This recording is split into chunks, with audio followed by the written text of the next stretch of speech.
Hello, YouTube. Back again. This is Charles or PC747 with the next up.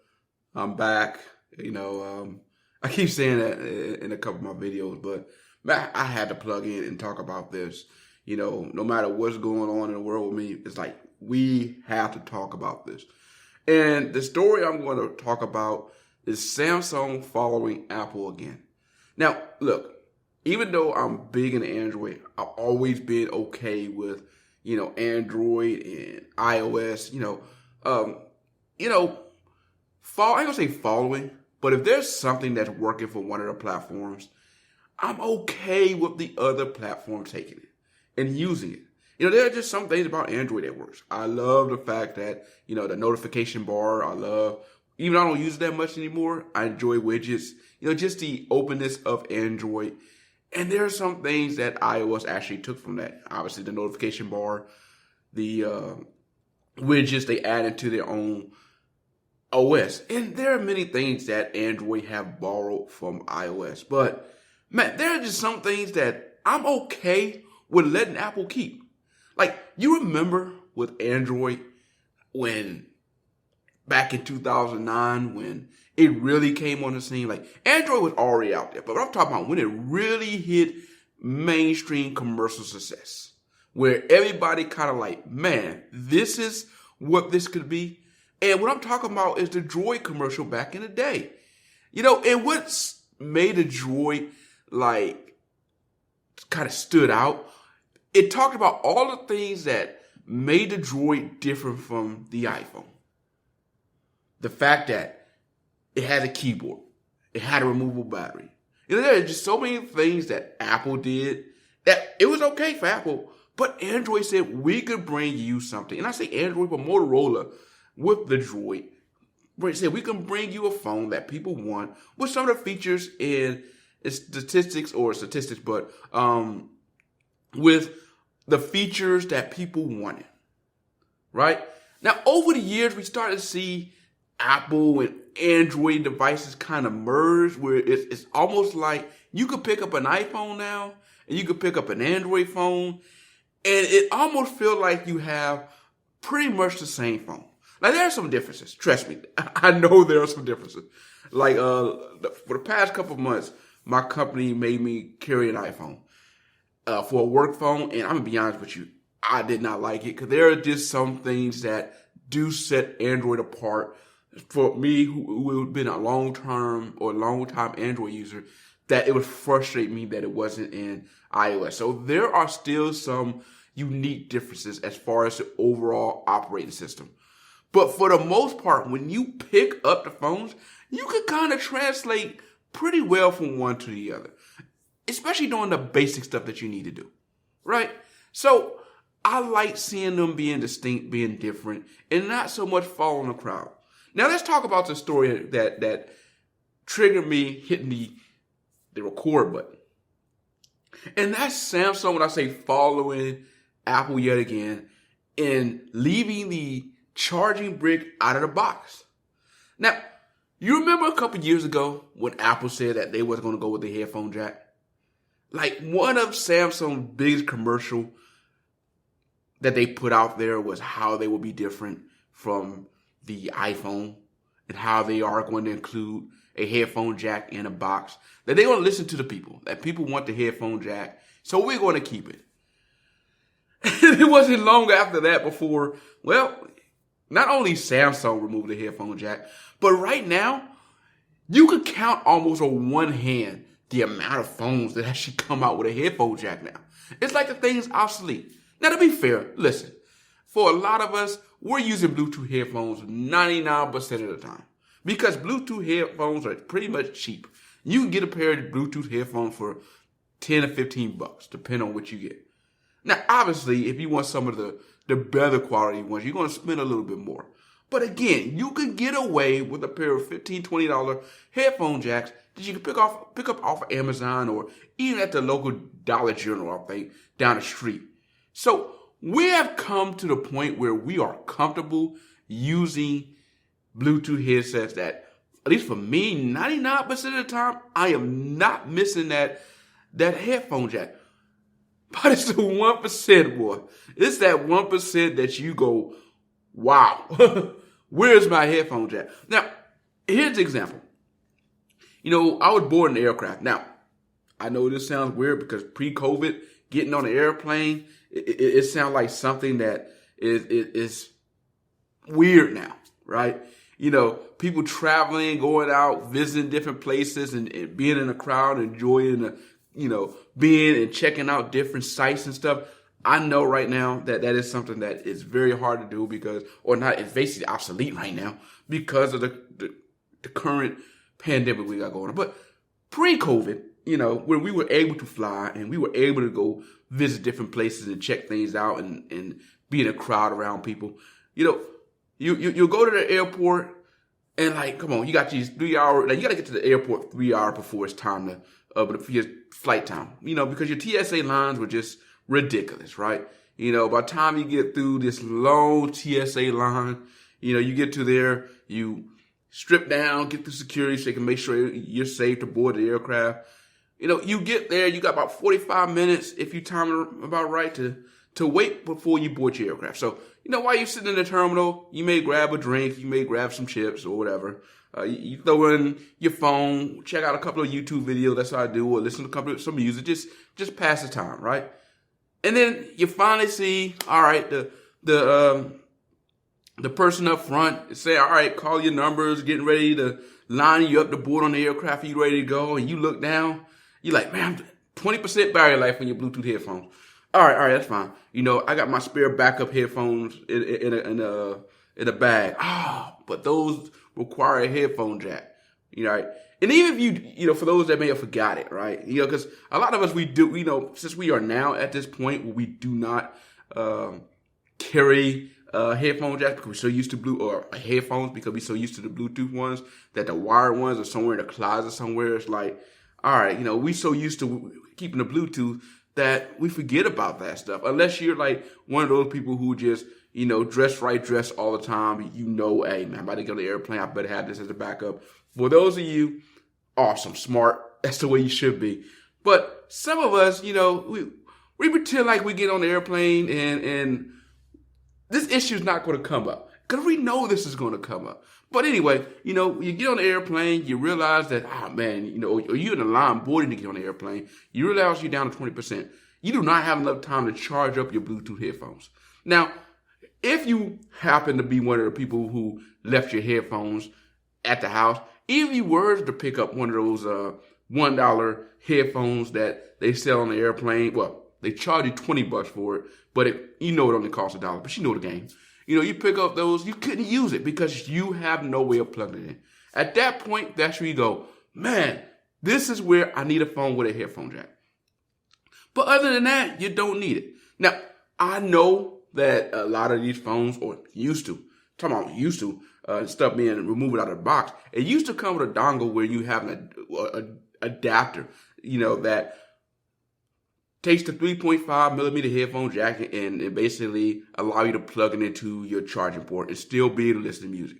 The problem is most of the time that little dongle or adapter is easy to lose. If it's not lost in a drawer somewhere, if you didn't leave it in the box, a lot of times you forget all about that thing. So yeah, and I know some people say the best way to do that is to plug into your favorite headphones, but you know what? I mean, it's inevitable that your quote favorite headphones are the ones that you end up leaving back at the crib when you're at the airport. My point is, a lot of us when we travel, that is the one time we go, man, this is where we need a headphone jack.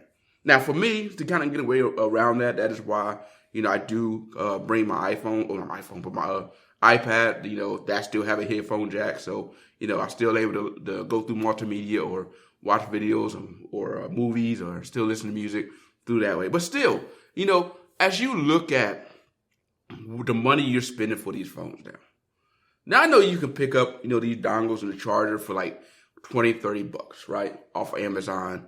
In fact, you could probably get some for a deal where you get like a nice charger, with an extra charger and a headphone jack and like a little package deal for like $20-$30. But still, like we're spending like a lot of money for these smartphones now. The money we're spending for these smartphones, you can buy a flat screen TV, the nice little setup, and still have change left over. Because that is where we get to the point that the cost of these smartphones are at. And then when you hear from these tech companies why they're doing it, they throw out there that, well, it's a good way to look out for the environment. We're using less cardboard. We're being environmentally conscious here. We're trying to prevent all these extra wires and chargers and stuff that get thrown in the dumpster and end up in a landfill somewhere. And I'm not saying that isn't part of the motivation.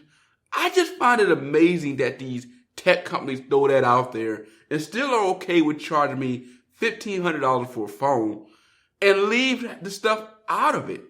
Especially when you look at some of these cheaper smartphone companies like Motorola and even OnePlus and some of these other companies. You go to the store, you spend maybe $300-400 for their phone. And even though you may not have the best camera that these higher end phones, some of these phones that you get from Motorola and these cheaper smartphone companies out there are pretty good for the price. And it have a charger in the box, a charger brick. On top of that, they throw in a case for you. And some of them even throw a screen protector already installed. And you look, wait, I spent $400 for this. I can still do majority of the things I would do on this higher end phone over there. But I have everything. Yet I go to Samsung and Apple here and you drop $1,500 for their phone. And it's like you get a slim package, you open it up, it's like, in order for you to charge it, you got to make sure you buy the charger, which I'm pretty sure they made sure to put right next to the phone over here. Say, hey, you're going to need this charger to go next to the phone. Because this used to come in a box here. And by the way, I like how they throw out there that the reason why we're doing this is because we want to save packaging and boxes and all that stuff. But they have no problem putting right next to the brand new iPhone without the charger, a charger with that's inside of a big box right here. So it's like we actually using more material because you got to have an extra box here, just so that when you sell people a phone, you can say, oh, you're going to need this to charge your phone up, unless you already have one. Oh, and this charger that used to be free is now $15-20, depending on where you buy it. And if you buy it from one of your carrier stores, you know it's going to be overpriced. And this is where I'm like, I'm getting frustrated with the tech companies. Look, I love where we go with smartphone technology. Where we are at now with smartphone technology is so far advanced. I mean, you have to note what you can do with phones now. It is amazing. It really is. A lot of your phones, I can almost say a majority of your phones out here, are better than the cameras we had of yesteryear. And when I say yesteryear, I don't mean years, like 10, 15. I mean almost 2, 3, maybe 3, 4 years in the past. I mean, the pictures that these phones capture are amazing. The video quality, man, it's up there. It's up there. So you are getting some awesome technology in these phones. The display, especially Samsung phones. Oh my. They are some amazing displays. Very, very, very nice. And I don't know how Samsung keeps being able to push the bar on their displays. Like with every phone they put out, they seem to find a way to make the display just a little bit better. Just a little bit better. You're like, man, there's no way you can get the display even better. Oh yeah? Watch us. Let me show you what we can do. So they are packing in a lot of technology and managed to get it in a thinner or smaller package. I get that. And they are, like I said, some awesome and some beautiful looking phones. That said, like, phones are like, think about 4 or 5 years ago, right? When we were with smartphones. $1,000 smartphone? Man, come on. These guys have lost their mind. Like, smartphones were around, especially around $400 or $500, right? And even then, we like, man, these smartphones are getting expensive. And now we at $1,000 for a smartphone. $1,000, actually, $1,000 now is getting to the point where they consider that the mid-end phone. Now your high-end phone is pushing $2,000.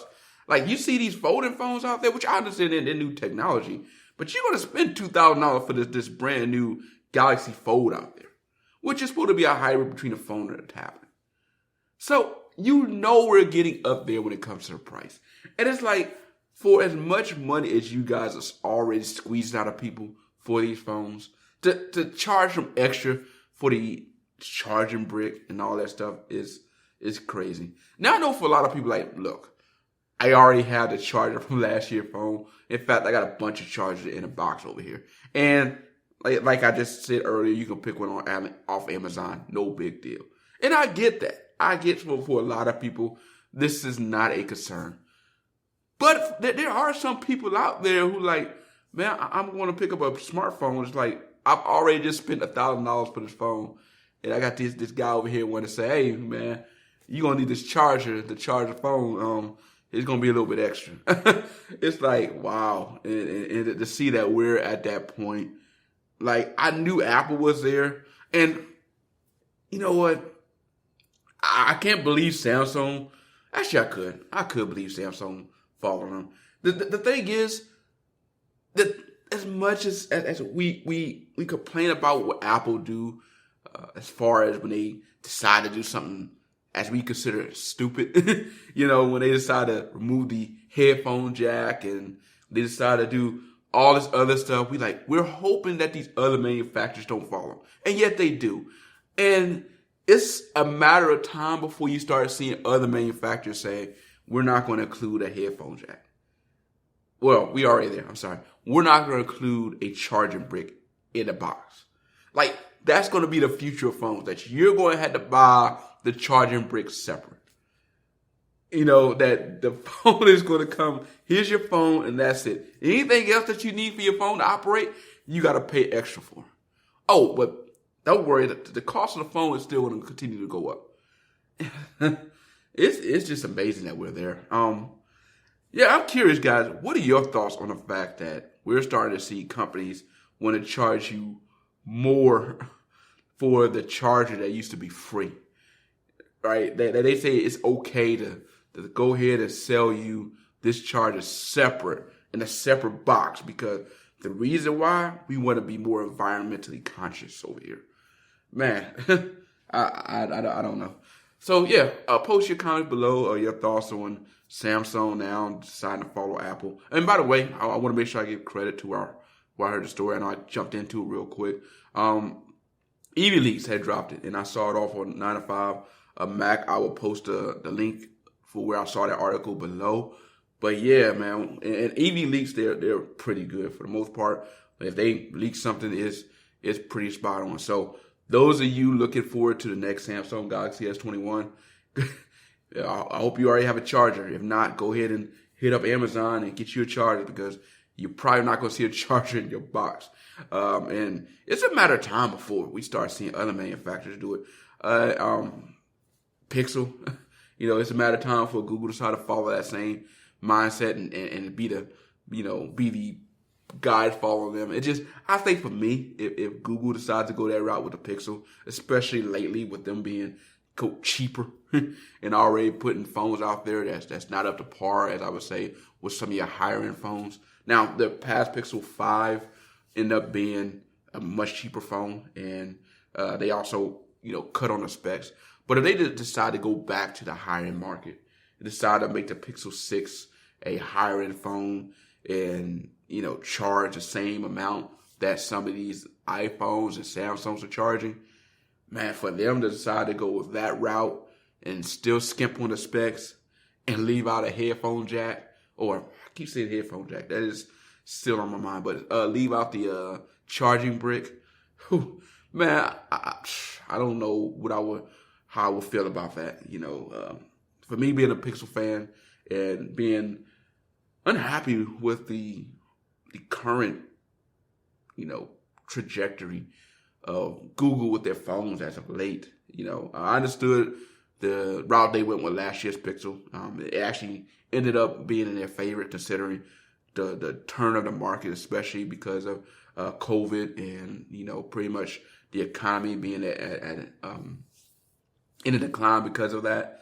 People looking for jobs and people out of work, and especially if you're in some of these cities where you're forced to close up shop, and especially if you worked in like the service industry, fast food, not fast food, but the restaurant industry, or some of these industries where you can't be open because your city is pretty much is in lockdown mode or was in lockdown mode. And yeah, so we started to see kind of that decline in the economy, and it kind of affected everybody. So it ended up working out for Google in their favor to, put out a cheaper phone. It's like, man, they happen to put out a cheap phone at the right time. And especially for those who may have been in the market for a Pixel phone or for a smartphone, to be able to pick up a phone like the Pixel 5 at a cheaper deal. So I get it. They happen to be lucky with the way they was positioned, but yeah, if they come back to the high-end market and we start seeing phones very similar to what we got with the Pixel 4 and Pixel 3, where compared to the Samsung and Apple counterpart, you can see where there's a skip in the specs, and yet the price is very, very similar. And you go in there, you unbox your Pixel, and there's no charger in the box. How you gonna feel about that? I mean, is that gonna be the last straw to say, you know what, I'm done? I'm done with Google. I'm done. I'm out. I can't do it anymore. I mean, is that gonna be that straw for me? Well, I say, I'm done. I'm out. I can't do it anymore. Hashtag Team Pixel done. I don't know. Be interesting. Anyway, that's all I got. I definitely wanted to talk about that topic. Again, leave your comments below, your thoughts on Samsung with the Galaxy S21 being without a charging brick, and potentially other phones going that same route. This is PC747. For the next up YouTube, I'm out.